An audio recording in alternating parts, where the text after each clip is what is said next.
গ্রামটার নাম ছিল শিমুলতলা। চারদিকে ধানক্ষেত, কাঁচা রাস্তা আর নিবিড় নীরবতা। গ্রামের একদম শেষ প্রান্তে ছিল একটি পুরনো পুকুর। পুকুরটার পানি সবসময় কালচে রঙের, যেন তার গভীরে কোনো অজানা রহস্য লুকিয়ে আছে। দিনের বেলা লোকজন পাশ দিয়ে যেত, কিন্তু সূর্য ডোবার পর কেউই সাহস করত না ওই পুকুর পাড়ে পা রাখতে। গ্রামের বুড়োরা বলত, ওই পুকুরে রাত নামলেই ছায়া ভূত বের হয়। অনেক বছর আগে নাকি এক মাঝবয়সী লোক ওই পুকুরে ডুবে মারা গিয়েছিল। তার লাশ ৩ দিন পর ভেসে উঠেছিল।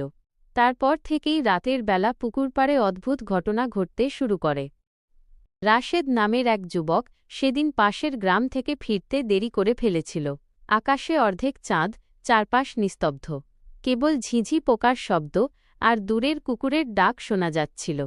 যখন সে পুকুরটার কাছাকাছি এলো, হঠাৎ বাতাস অস্বাভাবিক ঠান্ডা হয়ে গেল। গাছের পাতাগুলো অদ্ভুতভাবে নড়তে লাগল। ঠিক তখনই সে শুনতে পেল, মনে হলো কেউ যেন পানির ভেতর দিয়ে হাঁটছে। রাশেদের বুক ধক করে উঠল। সে থেমে গেল। পুকুরের দিকে তাকিয়ে দেখল, পানির ওপর গোল গোল ঢেউ উঠছে, অথচ সেখানে কেউ নেই।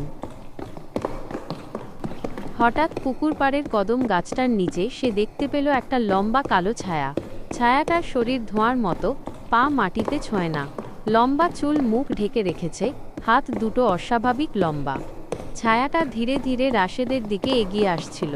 চারপাশ হঠাৎ নিস্তব্ধ হয়ে গেল। ঝিঝি পোকার ডাক থেমে গেল। রাশেদের গলা শুকিয়ে কাঠ হয়ে এল। সে দৌড়াতে চাইল, কিন্তু তার পা যেন মাটির সাথে জমে গেছে। তখনই কানে ভেসে এলো এক কর্কশ, ভাঙা কণ্ঠ, ফিরে যা, এটা তোর রাস্তা না। রাশেদের চোখ ভয়ে ছলছল করে উঠল। সে কাঁপা গলায় বলল, আমি বাড়ি যেতে চাই। ছায়াটা হঠাৎ খুব কাছে এসে ফিসফিস করে বলল, এই পুকুর আমার। যারা রাতে আসে তারা আর ফেরে না। ঠিক সেই মুহূর্তে দূরের মসজিদ থেকে ফজরের আজান ভেসে এলো। আল্লাহু আকবার। আজানের শব্দ শোনা মাত্রই ছায়াটা কেঁপে উঠল। চারপাশে ঘন কুয়াশা ছড়িয়ে পড়ল। ধীরে ধীরে ছায়াটা পুকুরের কালচে পানির মধ্যে মিলিয়ে গেল। রাশেদ ধপ করে মাটিতে বসে পড়ল। তার পুরো শরীর ঘামে ভিজে গেছে। অনেকক্ষণ পর সে কোনোমতে উঠে প্রাণপণ দৌড়ে বাড়ি চলে গেল।